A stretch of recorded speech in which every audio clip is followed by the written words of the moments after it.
Hello guys. तो आज हम देखने जा रहे हैं लेटर फ्रॉम काइसुके बाजी के चैप्टर 17 एंड 18 को।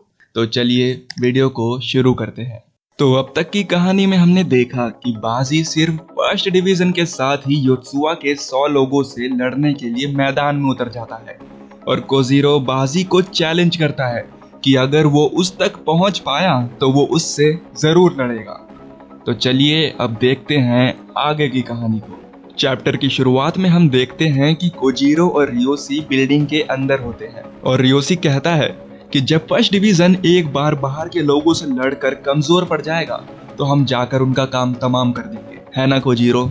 और यहाँ पर ये बात रियोसी ने कोजीरो को ताना मारते हुए कही थी। कोजीरो कहता है आखिर वो उससे क्या चाहता है, वो बाजी से नहीं लड़ सकता। बाजी के अंदर एक राक्षस जितनी ताकत है और इसलिए वो इंतजार करेगा। योत्सुआ और फर्स्ट डिवीजन एक दूसरे से अभी भी लड़ रहे थे और उसी समय योत्सुआ में से एक ऐसा बंदा बाहर निकल कर आता है जिसके एक पंच से ही बाजी के टीम मेंबर के पैर ही सुन पड़ जाते हैं और उसे ये पहचानने में ज्यादा देर नहीं लगती कि वो इस समय अत्सुशिमा काजुया के स्पेशल अटैक लीडर हाकियोजी नयुता के सामने खड़ा था। नयुता हाकियोजी उस बंदे के चेहरे पर एक जोरदार किक मारता है और तभी फर्स्ट डिवीजन का वो बंदा देखता है कि सिर्फ अत्सुमा ही नहीं बल्कि वहां पर खड़े कई बंदों को वो जानता था। ये सभी टोक्यो को टेक ओवर करने की कोशिश कर रहे थे और दूसरी ओर कोजीरो बाजी के थकने का इंतजार कर रहा था। वो कहता है सिर्फ कुछ देर और, है ना रियोसी। रियोसी भी हाँ कहता है और तभी चिल्लाते हुए चीफ यू रियोसी और कोजीरो की तरफ भागते हुए जाने लगता है, पर योत्सुआ के मेंबर्स उसके सामने आ जाते हैं। पर चीफ यू बड़ी ही आसानी से उन्हें अपने रास्ते से हटा देता है। कोई भी चीफ यू के रास्ते में अब नहीं आने वाला था। चीफ यू कहता है कि ये उसकी लड़ाई है, पर तभी बाजी चीफ यू को पकड़ते हुए पीछे खींचता है और उससे पूछता है कि आखिर वो क्या करने की कोशिश कर रहा था।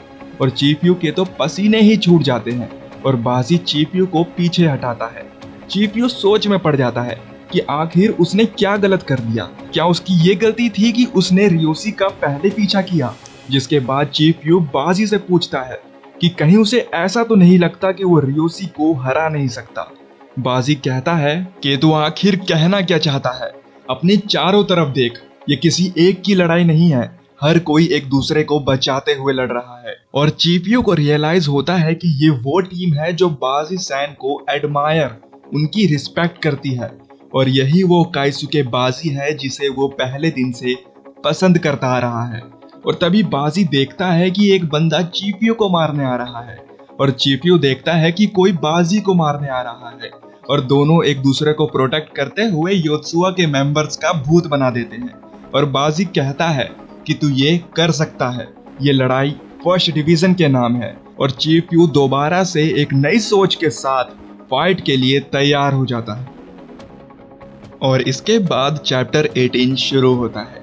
योत्सुआ के लोग काफी ज्यादा परेशान हो रहे थे क्योंकि फर्स्ट डिवीजन के कोऑर्डिनेशन की वजह से वो मास में अपने नंबर खो रहे थे और इसी वजह से एक बंदा अंदर से और लोगों को बुलाने की बात करता है, पर इतना सुनते ही दूसरा कहता है कि वो लोग पहले ही 3 गुना ज्यादा हैं और अगर उन्होंने ऐसा किया तो कोजीरो उन्हें मार डालेगा। और तभी बाजी उन दोनों को एक जोरदार पंच के साथ रास्ते से हटा देता है और अपनी टीम के लिए अंदर का रास्ता खोल देता है। पूरा फर्स्ट डिवीजन भूखे भेड़ियों की तरह सभी को मारते हुए अंदर घुस जाता है और बिल्डिंग की विंडो पर बैठा कोजीरो ये देख रहा था कि रियोसी की बात सही थी। फर्स्ट डिवीजन के पास सच में एक बैकबोन है, बाजी। और अब कोजीरो का सब्र टूट चुका था। कोजीरो कहता है कि अब वो और बर्दाश्त नहीं कर सकता, ये जगह जल्द ही कब्रिस्तान में बदल जाएगी। अब फर्स्ट डिवीजन फर्स्ट फ्लोर की तरफ बढ़ रहा था और तभी फर्स्ट डिवीजन के एक मेंबर को रियलाइज होता है कि बिल्डिंग के अंदर भी अभी बहुत सारे मेंबर्स बचे हुए हैं और वो शायद ही उनसे जीत पाए। उसकी नजर बाजी पर जाती है जो कि जोरों से हाँफ रहा होता है। वो बंदा अपने मन में बाजी से पूछता है कि आखिर वो अब तक उनको सपोर्ट करते हुए कितने लोगों से लड़ चुका है। जिसके बाद जैसे ही फर्स्ट डिवीजन ऊपर पहुंचता है वो देखते हैं कि एक बड़ा क्राउड उन्हीं का इंतजार कर रहा था और तभी उनके बीच में से रियोसी चलकर बाहर आता है। को बाजी और सभी टीम की नजर रियोसी पर जाती है को रियोसी को आवाज देता है। सभी की नजर रियोसी पर थी।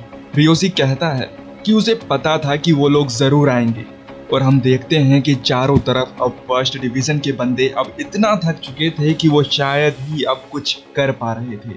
रियोसी कहता है कि उसने ये सब पहले भी देखा है और उसे यकीन नहीं होता कि वो आउट नंबर होने के बाद भी हर बार बाजी पलट कर रख देते हैं। ये हमेशा से ही एक बेस्ट टीम है।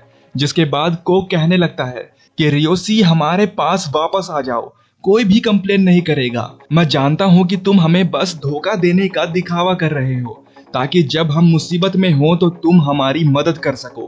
और इतने में ही रियोसी को के चेहरे पर एक किक मारता है और हर किसी को गलत साबित कर देता है। रियोसी कहता है कि तुम सभी को ये अजीब लग रहा होगा, है ना? किलर बी भी जानती थी कि बाजी स्कूल में फाइट नहीं कर सकता और तोमान के लोगों को योत्सुआ के थ्रू टारगेट करवाना। तुम ये कह सकते हो कि मैंने ही उन सभी की इस काम में मदद की थी क्योंकि मैं एक परफेक्ट जासूस था। और ये सुनकर तो किसी को यकीन नहीं हो रहा था कि रियोसी कितना बड़ा धोखेबाज निकला। वो पूरा समय उन पर सिर्फ जासूसी कर रहा था। जिसके बाद बाजी रियोसी की तरफ बढ़ने लगता है, पर तभी योत्सुआ के 2 मेंबर्स आकर बाजी को पकड़ लेते हैं और कोजीरो एक बेसबॉल बैट से बाजी के सर पर जोरों से हिट करता है और बाजी नीचे गिर जाता है। चीफ यू जोरों से चिल्लाता है। कोजीरो हंसता है। वो पागलों की तरह हंसते हुए कहने लगता है कि उसने बाजी को हरा दिया। पूरा फर्स्ट डिवीजन टूट जाता है।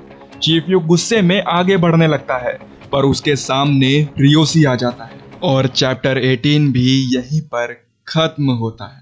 सो गाइस, लेटर फ्रॉम काइसुके बाजी के चैप्टर 18 तक पहुंचते पहुंचते इसकी कहानी इतनी ज्यादा दिलचस्प हो चुकी है कि मुझे नहीं लगता कि टोक्यो रेवेंजर्स की मेन स्टोरी से अब कम है।